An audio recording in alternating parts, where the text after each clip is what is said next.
I still remember the weight of the air that fall morning when our team was sent into the Olympic National Park to find a ranger who had gone silent for 3 days straight, a disappearance that should have been routine to investigate, but instead opened the door to something far older and far darker than anything the military had ever trained us to face. My name is Lieutenant Cole Harper, and back in the fall of 2019, I led a 5-man unit into the Hoh rainforest after Ranger Elias Moore, a man who had walked those woods for 22 years and who radioed once from Sector 7 near the Bogiel drainage to report strange activity before vanishing without another word. The briefing room on Joint Base Lewis McChord felt stale with burnt coffee and old reports as Captain Torres pointed at the topographic map that looked more like crushed green velvet than actual terrain, and explained that Moore had mentioned large unidentified tracks and night noises that did not match any known wildlife before going quiet. Ramirez sat stone, still absorbing every detail, while Miller flipped through data on his tablet, and Dawson, the youngest, hid nerves behind clenched teeth, while Whitlock leaned back with that lazy half-grin he always wore, like the world would never dare surprise him. Torres said weather was closing in, and we had 72 hours to get Moore out before the storm turned extraction into a gamble with death. And even though he tried to hide it, there was a hesitation in his voice that should have made me listen harder. We lifted off in a Blackhawk, shuddering as the Pacific winds shoved against the rotors, and below us, the forest sprawled like a dark breathing creature, its river cutting through it like a gray scar. When we touched down near the ranger station, the silence hit like pressure on the skull, as if the forest was listening, deciding whether it would accept us. Moss hung heavy from ancient sit, spruce towering like pillars in a cathedral, built by time itself, while the mist soaked into everything, even our bones. GPS signals weakened under the canopy, and even the radios crackled like they were drowning, which meant we would be navigating by compass and instinct more than anything electronic. At the station, we received Moore's last coordinates, and his field notes a precise record of weather and trail conditions, until the final page, which described Prince 18 inches long walking on 2 legs with a stride of 5 feet and sounds in the night that he felt more than heard. That page ended abruptly with the words investigating tomorrow, but tomorrow never came. Whitlock joked that Moore had decided to chase Bigfoot, but even he could not hide the shift in his eyes when he saw the measurements.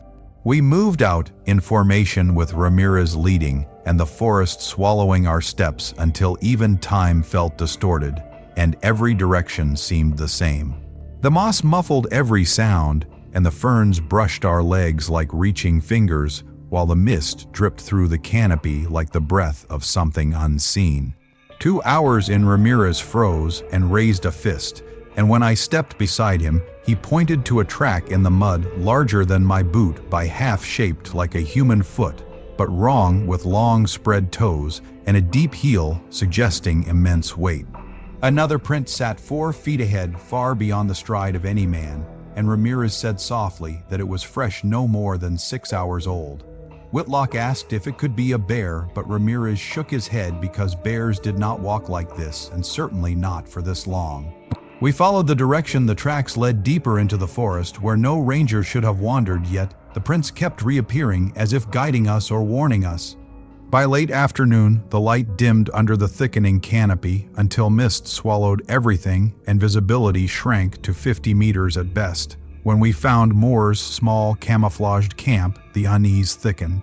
His pack remained buckled, his water bottle half full, his compass resting on a log pointing north like he had only stepped away for a moment. His rifle stood upright, safety on, and loaded, something no trained ranger would leave behind without reason. Inside the tent lay his open notebook and a rough sketch of a towering figure with arms too long and eyes drawn as hollow circles staring straight at the viewer. Beneath it, one word had been written close. I ordered the team to make camp for the night, and Miller attempted long-range comms, but only static answered with a strange pulsing interference beneath it, almost like breath. As darkness settled, we lit a fire and sat inside a narrow circle of orange light, surrounded by a living wall of green-gray mist.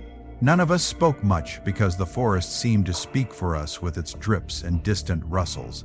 and something slower and heavier beneath those sounds, as if something watched us from just beyond the reach of the flames. When the first knock echoed through the trees like a dull wood on wood strike, Dawson froze, mid-bite, and another knock answered from a different direction, followed by a third sequence that felt deliberate. We readied the thermal camera and Miller scanned until he found a shape standing 150 meters out tall and vertical, burning white in the center. It did not move until it shifted slightly as if adjusting to watch us better, and then it vanished into the trees without a sound. None of us said what we were thinking, but we all felt it. We were not alone. Something out there knew exactly where we were, and it was not afraid.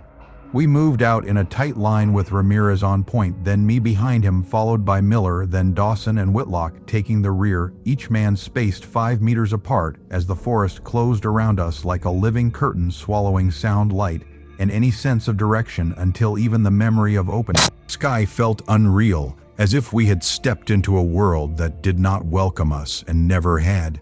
The Hoh rainforest has a way of consuming everything, not just your presence, but your sense of scale and time, so that 10 minutes of walking feel like an hour, and an hour feels like a dream half remembered because the moss muffles every step and the ferns brush your legs like hands searching for something, and the rain falls in soft mist that clings to gear and skin until even your own breath feels thick with the weight of the place. Ramirez glided ahead, reading the ground with instincts shaped by a lifetime in wild country, and he motioned for silence every few minutes as he crouched to study prints, bent plants, and broken branches, all whispering details only he could fully understand. After 2 hours, he froze and raised a fist, and the entire formation halted at once, as if the forest itself had pinned us in place. When I stepped beside him, I saw the print half submerged in soft earth beside a fallen log, a footprint shaped like a human foot, yet far too large, with toes spread wide and a deep heel mark that suggested immense weight.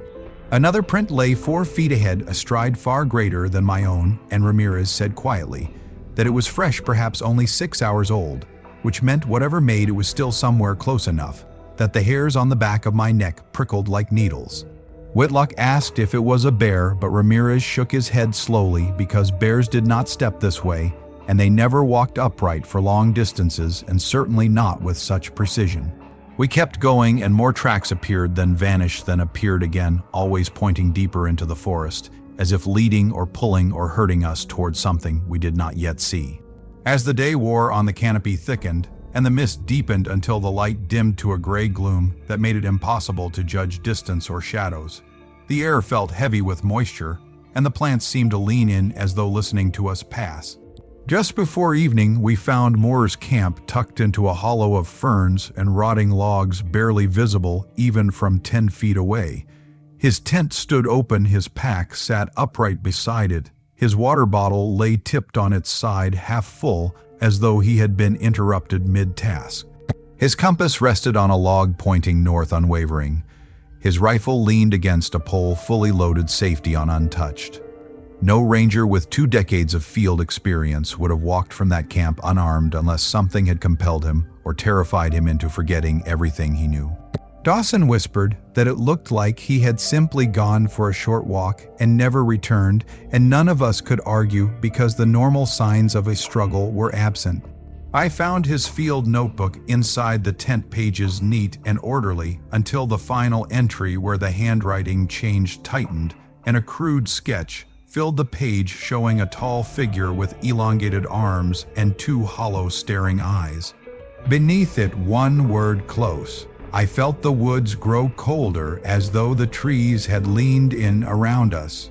I ordered us to set camp for the night, and Miller attempted to reach base, but the long-range radio produced only static beneath, which pulsed a rhythmic interference like something breathing on the other end of the line. Short range still worked, but even those channels carried faint distortions that did not belong to weather or terrain. When darkness settled, we lit a fire, though the flames barely pushed back the mist, and sat in a loose circle, listening to the forest move around us. The soundscape felt wrong in subtle ways, with every drip of water, every shifting branch carrying a faint echo, as if something large moved between the trees just beyond our sight. At 2200 hours, a deep knock echoed through the forest wood, striking wood once, then twice, heavy and deliberate. Dawson froze mid-bite, and the rest of us listened as a second knock answered from another direction, followed by a third sequence, 1, 2, then a pause, then 3. Branches do not fall in patterns like that, and even Whitlock looked pale as the firelight cast uneasy shadows across his face.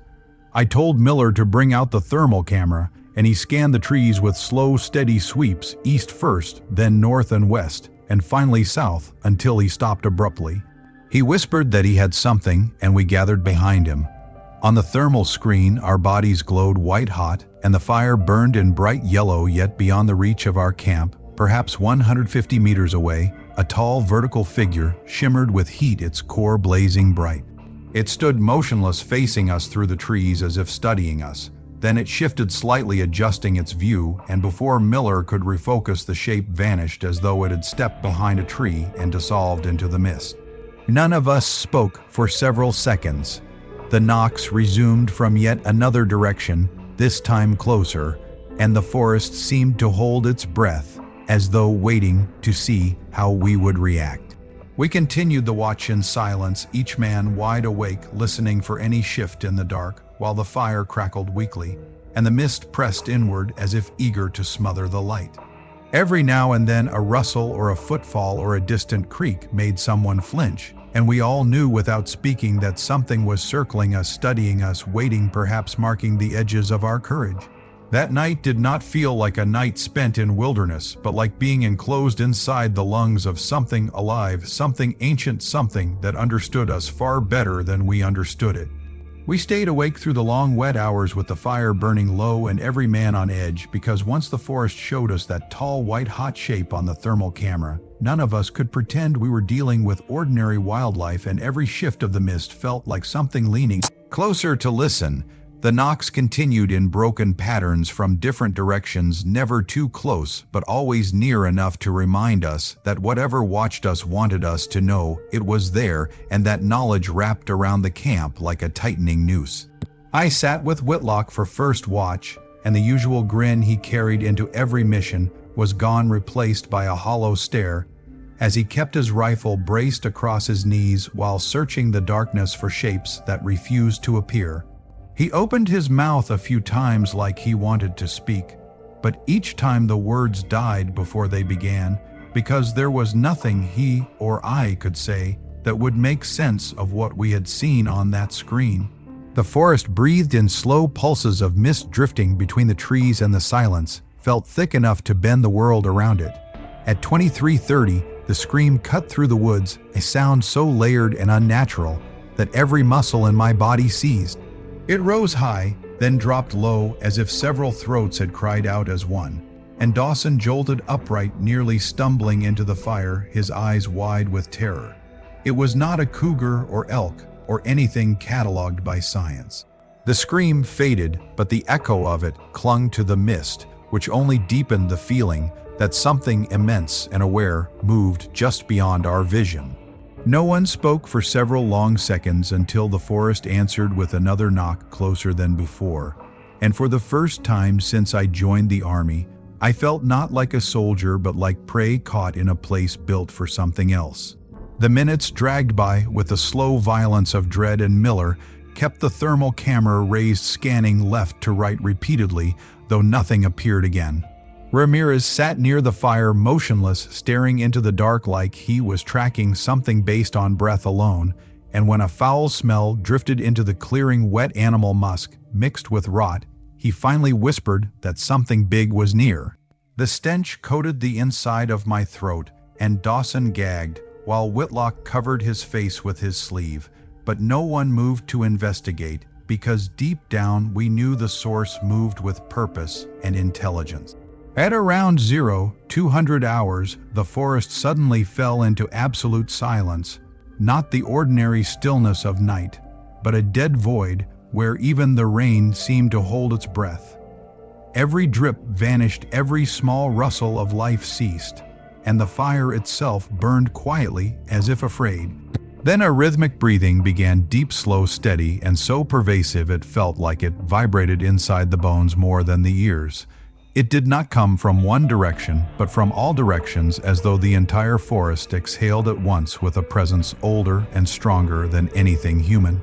Dawson began whispering a prayer under his breath, fast and trembling, while Miller scanned wildly with the thermal camera, finding nothing but distorted shapes from the mist. Whitlock's hands shook uncontrollably, causing the metal of his rifle to rattle softly, and even Ramirez finally muttered that the presence was close, inside 50 meters, maybe less, circling us the way a predator circles an uncertain meal. Beneath the breathing, faint, soft, nearly undetectable, came footsteps, but not the snapping or crunching that large animals make. These steps pressed through the ferns without disturbing them, like whatever moved knew exactly how to walk without noise. At 0300 hours, the silence reached its peak, and the fire flickered, small, dim, fearful. Then Miller's radio burst to life with a crackle so loud everyone jerked toward it. He tried to call base, but only static answered, until beneath it came a low, resonant rumble, unmistakably the same rhythm as the breathing surrounding us. It continued for several seconds, rising and falling like something speaking in a language made from breath alone, before the static swallowed it again. Miller dropped the radio and wiped his hands on his pants like he had touched something living. I knew then that whatever communicated through that static was not malfunction or interference. It was the same presence that had stalked us since sundown. The GPS unit flickered next its position, drifting east, then west, then snapping back, as if the forest itself had bent the satellites to its own will. I decided we would move at first light, because staying another night in this camp meant death for all of us. Dawn came as a pale gray smear, barely piercing the canopy, and we broke camp quietly, each man scanning the trees for movement. The mist seemed even thicker than before, clinging to our uniforms and pressing around us as though reluctant to let us go. Ramirez took point, and we followed Moore's tracks deeper into the woods along the path he had walked alone. His prints led through dense fern fields, across fallen trunks, and down slick ravines without suggestion of panic or injury. It looked like he had simply walked into the forest with purpose, or perhaps been led by something he trusted or feared too much to resist. We found his ranger badge resting neatly at the base of an enormous cedar tree, larger than anything I had ever seen, its lower trunk covered in long pale scratches, reaching higher than any animal could easily reach.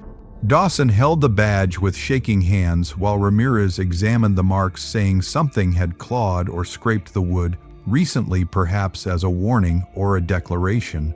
We pushed on. When we found his torn jacket hanging 20 feet up in a tree, we no longer questioned whether Moore's disappearance was accidental. The dark stains on the fabric and the violent tear across the sleeve spoke of something strong enough to lift a grown man like nothing. Still, we pressed deeper because retreat without proof felt impossible at the time. I see now that proof was a luxury we could never afford. The clearing we entered next held dozens of enormous footprints churned into the soft earth, and the stench of rot thick enough to burn the eyes. And there in the center sat Moore, his body upright, his hands folded, his eyes open, staring at something unseen, his face calm, as if he had accepted whatever had come for him. Miller checked for a pulse while Ramirez circled, reading the ground, and when they both confirmed the impossible truth, the forest seemed to tighten around us. We had found him, yet somehow we had not found the end. We photographed everything and collected what we could, but before we could finish, Whitlock vanished in an explosion of ferns and a crack of bone that silenced even the birds. And at that moment, as the forest swallowed his scream before it ever reached his throat, I understood one truth. Something ancient was hunting us, and it had only just begun. For several long seconds after Whitlock vanished, the forest held its breath as if savoring the violence it had just unleashed, and all we could do was stare at the churned earth, where he had stood only moments before, because the speed and the power of the thing that took him made every rule we knew about predators feel like a lie built for safer worlds.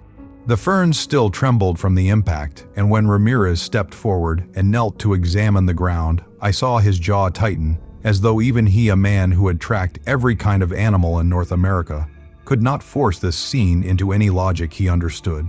The earth showed deep gouges where something massive had landed or pushed off, and in the center of that disturbed soil lay Whitlock's rifle, still locked in the grip of a severed hand, the torn bone pale against the mud, and the fingers stiff, as though still trying to hold on.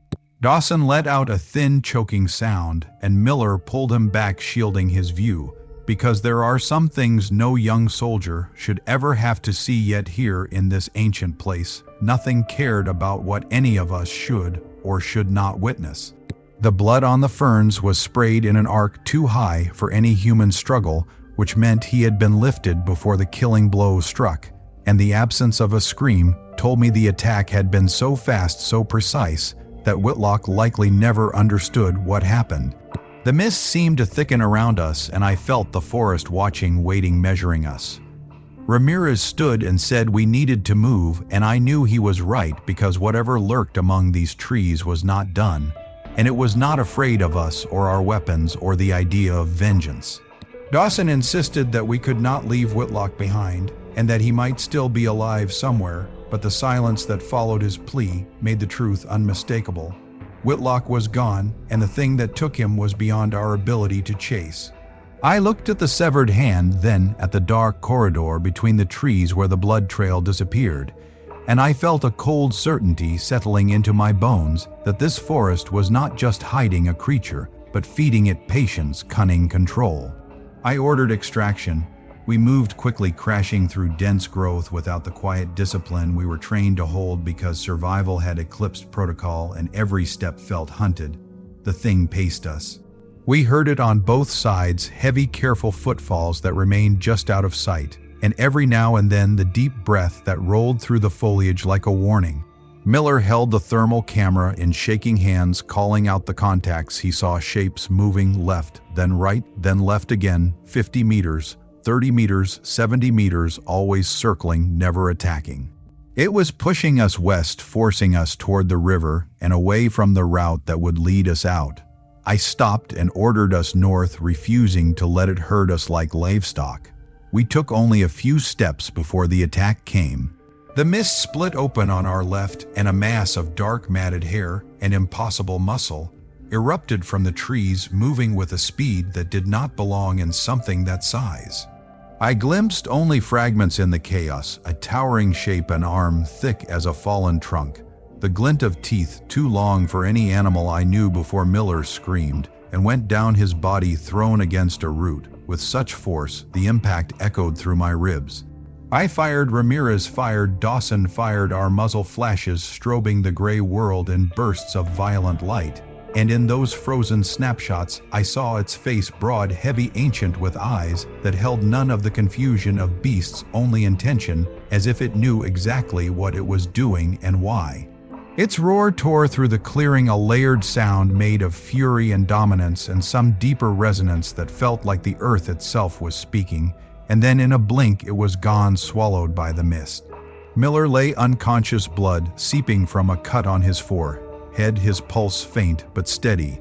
We lifted him between us and moved again, the forest now utterly silent, except for our ragged breaths. 2 hours later, we reached the Hoh River, swollen with recent rain and rushing with cold gray water, and across it lay the thinning tree line that led to our extraction point, that last fragile promise of safety. But standing in the shallows, waiting, as if it had known exactly where we would emerge, was the creature. In that bleak, washed-out light, it looked taller than before, perhaps 8 or 9 feet, with a chest wider than any man's shoulders and arms that hung nearly to its knees, each movement slow, deliberate, controlled. The smell hit us first, the same rot and musk that clung to our camp, but thicker now, so potent it burned the inside of my mouth. The creature watched us with eyes dark yet shining with something ancient, something aware, something that made every instinct in me scream submission. Dawson whispered to God, and the creature tilted its head slightly, as if recognizing the word or the fear behind it. I raised my rifle, aiming directly at its center mass, but Ramirez told me not to fire because if this thing wanted us dead, we would already be in pieces scattered across the riverbank. The creature breathed a deep rumble that vibrated the air, the same sound we had heard in the static, and in the dark, and in the hours before dawn. Then it stepped closer, water curling around its legs, as if repelled by its presence. We stood frozen. It studied us, each man one by one, lingering on Miller slumped between us, and when its gaze reached me, I felt as though it was stripping away every layer of human certainty I possessed.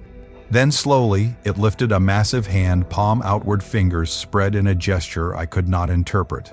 Warning, greeting, dismissal, pity. I did not know. The creature held that pose for a long moment, then turned, walked into the river, moved until the water reached its chest, and then vanished beneath the surface without a ripple, as though the river itself had swallowed it gladly. We crossed upstream where the current was weaker, carrying Miller between us, and none of us spoke until the helicopter arrived, drawn by our desperate radio transmission. When the aircraft lifted and the forest receded beneath us, I did not feel relief, only the hollow sense that something had watched us leave and allowed it because we were no longer important to it. And that knowledge stayed with me long after the tree line disappeared into mist. Even after the creature vanished beneath the river, the feeling of being watched did not fade, and as we pushed upstream through the freezing current with Miller sagging between us, I kept glancing back toward the water, expecting to see that massive shape rising again, because nothing about what we had witnessed felt finished or resolved or safely behind us. The mist clung to the river's surface like breath from something vast and unseen, and every sound seemed swallowed before it reached our ears, leaving us in a bubble of dread that grew heavier with each step. When we finally reached the opposite bank and staggered into the thinning forest, the silence followed us, as though the creature had not retreated at all, but had merely shifted its gaze from the trees to the spaces inside our minds. We moved without speaking, each man locked inside private terror. The forest felt different now, not merely ancient but aware, and every shadow, pulse of wind or shift of branch felt deliberate, like signals we could not understand. I kept replaying Whitlock's disappearance in my mind, the speed of it, the precision, the horrifying quiet that told me the creature had taken him before he even knew he was dying, and the memory gnawed at me like a wound. Dawson's breathing came quick and shallow behind me, a rhythm of panic barely held in check, while Ramirez remained at point, scanning for anything ahead, though I could tell even he had lost confidence in what his senses could offer because the forest had rewritten every rule he trusted. The further we walked, the more the entity seemed to toy with us, pacing us from a distance, cracking branches that were too thick for deer or bear, and releasing that awful musk smell in faint waves that drifted through the trees like a warning. Miller regained consciousness, briefly slurring words that made no sense before slipping under again, his weight a brutal reminder that we were barely holding our survival together. I felt an overwhelming urge to run, and yet running seemed useless because whatever lived here moved with a speed beyond comprehension. The forest thickened around us until we were forced to slow, stumbling through dense ferns and over twisted roots, and I realized the creature was herding us again, pushing us toward paths it chose away from the routes that would lead us safely out. I stopped abruptly and told Ramirez we were going north no matter what pressure we felt, because continuing west meant surrendering to whatever plan this thing had for us. He nodded, tightened his grip on his rifle, and adjusted his bearings. When we turned north, the forest's response was immediate. A deep rumble vibrated through the undergrowth, followed by the sound of enormous weight shifting through trees, a dark threat moving in parallel with our path like a shadow stalking us. We walked faster, half carrying, half dragging Miller, and the mist swallowed the world to the point where we could barely see 10 meters ahead. Then the presence surged closer, and the air pressure changed in that primal way the body recognizes before the mind catches up, and I knew without seeing that the creature was preparing to strike again. The attack came not from the side, but from above, a blur of fur and muscle, crashing down from a branch thick enough to hold a truck. Its arms swept through the air and barely missed Ramirez, whose reflexes saved him by inches, and the ground shook as the creature landed before vanishing back into the mist with impossible grace. The force of the impact knocked Dawson into the mud, and when I grabbed his arm to pull him up, his skin felt ice cold. His whispered words trembled, something about eyes above him staring through the leaves. I believed him. We pressed on, moving faster, ignoring the branches whipping our faces because stopping meant death. The forest thinned only slightly, and through the shifting gray light we finally glimpsed the faint break in the tree line that meant we were close to the extraction clearing. Hope flickered, fragile and undeserved. But hope did not matter to the thing that hunted us. A boulder-sized lump of rotting wood hurtled from the trees, smashing into the earth less than a meter away, spraying us with shards of bark. The message was clear. We were allowed to leave only because the creature chose to let us not, because we had earned escape. When the clearing appeared ahead, we stumbled into it like men crossing into another world, the helicopter already descending through the pale morning light. The pilot's face twisted with shock at the sight of us, drenched, bleeding, shaking like survivors of some silent war. As we loaded Miller onto the aircraft, I felt the forest staring at me with ancient, patient disdain, and the soft, rhythmic sound of wood knocking wood drifted faintly from somewhere beyond the tree line. 1, 2, pause, 1, 2, 3, like a reminder that this place did not forget those who entered. The helicopter lifted, and Ramirez sat beside me, breathing hard, staring into the mist until it vanished beneath us, swallowed back into the world that belonged to it alone. Even at altitude, I could still smell that musky rot clinging to my gear and skin, a scent that made my stomach twist. At the base, they separated us, immediately taking statements in different rooms under bright artificial lights that felt like mockery after the living darkness of the forest. They asked what happened to Moore. They asked what happened to Whitlock. They asked why Miller had been injured. Their faces tightened when my answers skirted the truth, and I saw the moment each man decided the official version would never match the real one. They wrote down bear attack, wildlife incident, environmental hazards, possible hallucinations due to stress. They had no category for what we saw. Miller woke 2 days later with no memory of the attack, his mind protecting him from the images that would haunt the rest of us.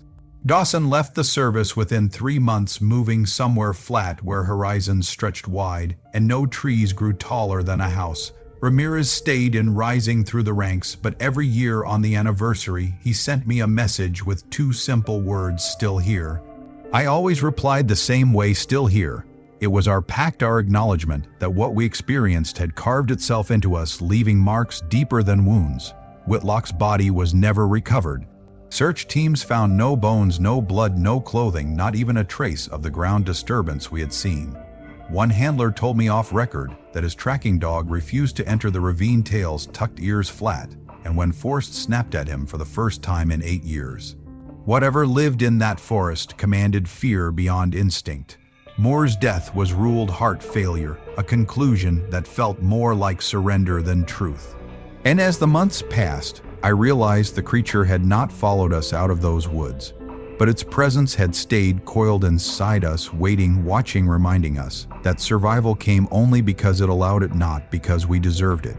In the months that followed our extraction, I learned that survival was not the same as escape, because even though the forest no longer surrounded us, its presence clung to my thoughts like mist that refused to burn off under any amount of sunlight, and every night I found myself back in that clearing, watching the creature raise its massive hand in that slow, deliberate gesture that felt like warning or recognition or dismissal, or perhaps all three woven together in a language older than our species. They debriefed us separately under harsh white lights that made my eyes ache, and no matter how many ways they asked the same questions, my answers were never enough for them, because nothing I said fit comfortably into the small boxes they wanted to fill. I told them a large unidentified animal, likely a bear, attacked our unit, which caused Whitlock's death and Miller's injury, and Moore's demise came from circumstances unknown, but within the range of environmental distress, and they wrote these words carefully as if they mattered, as if ink on a page could smother the truth we carried out of that forest. They did not know that every time I blinked I saw that towering shape, half hidden in mist, its eyes reflecting a tired ancient intelligence that understood our insignificance far better than we did. Miller recovered with no memory of the attack, a gift some part of me envied, because he did not wake at night soaked in sweat from dreams of deep breathing, rumbling like shifting mountains or knocks echoing through trees in patterns too intentional to be natural. Dawson left the military entirely seeking a life without forests, And when I spoke to his mother a year later, she said he had moved somewhere with open horizons that stretched farther than any tree line, and sometimes he would wake screaming words she could not decipher. I did not tell her that I understood every sound she described, because I heard them too in the quiet moments when the world forgot to drown them out. Ramirez stayed in and rose through the ranks, and though we rarely spoke about the events in the whole rainforest, he sent me a message every year on the anniversary with the same 2 words still here. I always replied the same way because it was our oath, our recognition, that whatever lived in those woods had not released us completely. Meanwhile, the official investigation into Moore's death declared natural heart failure, even though his body had shown no signs of panic or struggle, and the expression on his face suggested something closer to resignation or understanding or perhaps revelation, and I sometimes wondered whether his heart had stopped because he saw something that shattered the last fragile barrier between the world we accept and the world that exists beneath it. They never found Whitlock, not a bone, not a scrap of clothing, not a drop of blood beyond what we saw, and one of the canine handlers told me privately that his dog refused to enter the ravine sitting, rigid tail tucked, ears pressed flat, as if approaching that place meant stepping into the jaws of something even predators feared.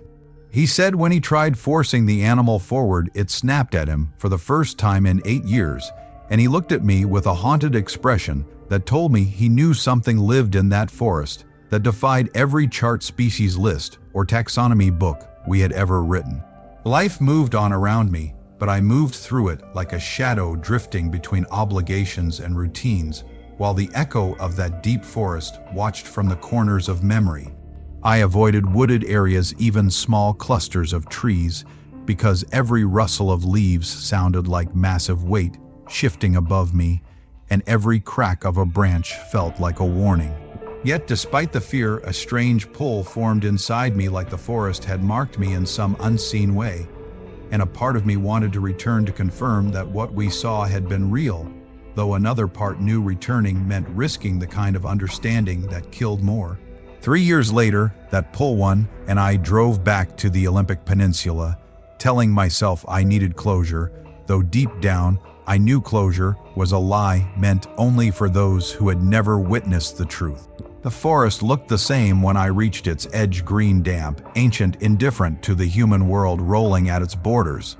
Mist curled through the trees like slow breath, and the air carried that faint earthy scent of decay and renewal that all rainforests share, yet beneath it, I sensed a deeper hum, like a low vibration pressing against my skin, though no wind blew. I walked only as far as the ranger station, and then down the trail leading toward the path we had taken years before, and the further I went, the more the forest silence felt wrong, not empty but waiting. Birds called in the distance, water trickled, and branches creaked as they always do, yet none of these sounds masked the sensation that something moved beyond sight, listening, measuring. I stopped at the tree where Moore's badge had once been found, and there beside it, on the deep ridged bark of a massive spruce, I saw a handprint carved into the wood, enormous, heavy, unmistakable. The edges had weathered and moss grew inside the grooves, but the shape remained clear and deliberate, as though it had been placed there not in rage but in declaration. I pressed my hand against it, and my fingers did not reach the first knuckle of the carved marks. And for a moment, I felt the forest breathe again, that deep rumble that had surrounded us at night. I left quickly, my heart pounding not from fear but from the realization that the creature had not been a phantom or a hallucination born of stress. It was real as soil, as rain, as breath, and it had left signs for those who knew where to look. Back in the city, I tried to resume life, yet the knocking followed me, faint at first, then clearer. 1, 2, pause, 1, 2, 3, drifting through nights with no wind. I never looked outside when it came. I lay still, listening, waiting for the silence that always followed the long, steady hush that felt less like peace and more like a predator returning to the shadows to watch. People often ask if I believe in creatures like Bigfoot, as though such an idea could be easily placed in a category of folklore or delusion, and I tell them I believe in only what I have seen with my own eyes. If they ask more, I walk away, because belief has nothing to do with what lives in those woods. What lives there does not need belief. It needs only darkness and time and the silence of places humans were never meant to enter. And sometimes at night, when the world is quiet, I understand something that Moore understood in his final moments. We are not and have never been alone in those ancient spaces. The forest simply chooses when to remind us. Sometimes when I try to explain to myself what truly happened in that forest, I realize there are no human words that can hold the weight of what we saw, because the experience was not something that lived in language, but in the marrow of the bones and the quiet spaces between thoughts where fear settles. When it finally understands, it has found something older and stronger than itself. Moore's autopsy declared his heart simply stopped, without defects, without trauma, as if he had sat down and let life slip away. And I think about the look on his face in that clearing, calm, almost serene, as though whatever he saw in his final moments did not terrify him, but instead revealed a truth he could not carry back to the world. I used to think the heart fails because of fear, but now I wonder if sometimes it stops because the mind accepts something so far beyond comprehension that the body cannot follow. I tried to live a normal life after the operation, but the forest found ways to stay with me in the hollow, quiet moments between tasks, in the soft darkness before dawn when the world has not yet woken. I could feel it like a presence crouched behind the memory of every tree line, watching without judgment, waiting without urgency. It took 3 years before I made the mistake of going back to the Hoe, even though I told myself it was for closure, but deep inside, I knew it was because some part of me needed to see whether the thing that hunted us had been real, or whether trauma had twisted reality into something monstrous. The forest greeted me exactly as it had before, with mist coiling between ancient trunks and silence pressing against my ears, so thick it felt like water. I walked only a short way into the trail and found the massive spruce with the handprint scar carved deep into its bark, a mark far too large, far too deliberate, far too enduring for any man.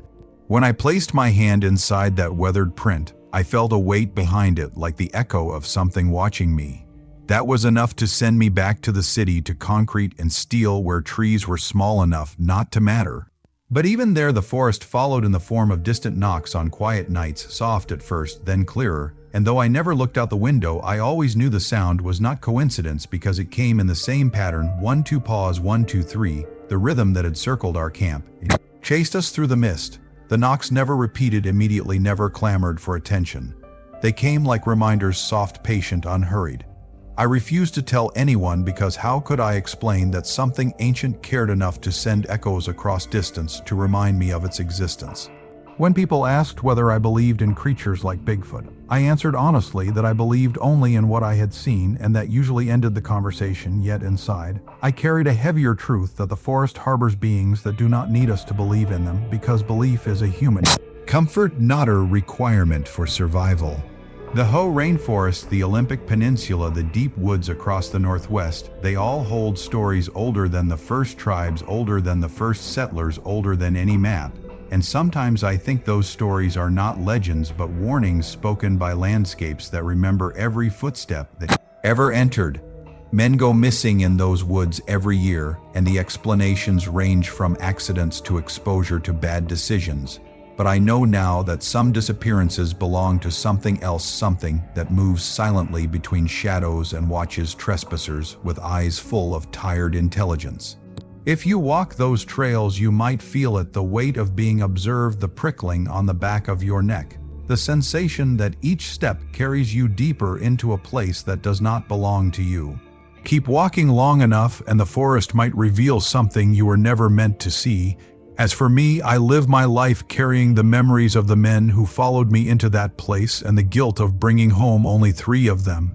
Whitlock's mother called 6 months after everything happened, her voice fragile, with hope searching for answers she did not truly want. And I told her he died quickly, without suffering, bravely fulfilling his duty. I wanted her to have peace, even if peace was a poor substitute for truth. I did not tell her that he vanished without a scream, swallowed by something that moved faster than a thought. I did not tell her that there was no grave, no body, no closure.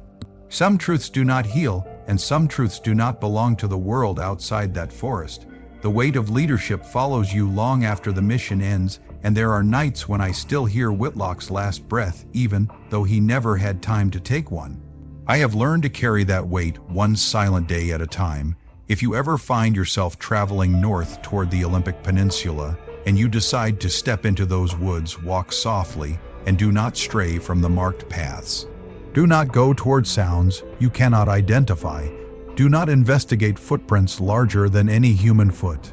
If you hear knocks in the night, no matter how curious you feel, do not answer, because some calls are not invitations but tests.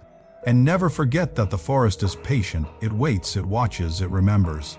I know this because sometimes late at night, when the world quiets and the distance between memory and reality becomes thin, I hear that familiar pattern on the edge of hearing 1, 2, pause, 1, 2, 3, tapping softly like fingers on old wood. I lie still and do not move because I understand now what Moore understood before he died. When you acknowledge something ancient, you invite it back into your life. When you recognize its presence, you open a door that cannot be closed. The forest keeps its own, and even those who escape carry its mark. I have spent years hoping the knocks will fade, but deep down, I know they will not, because the creature does not chase us into our world.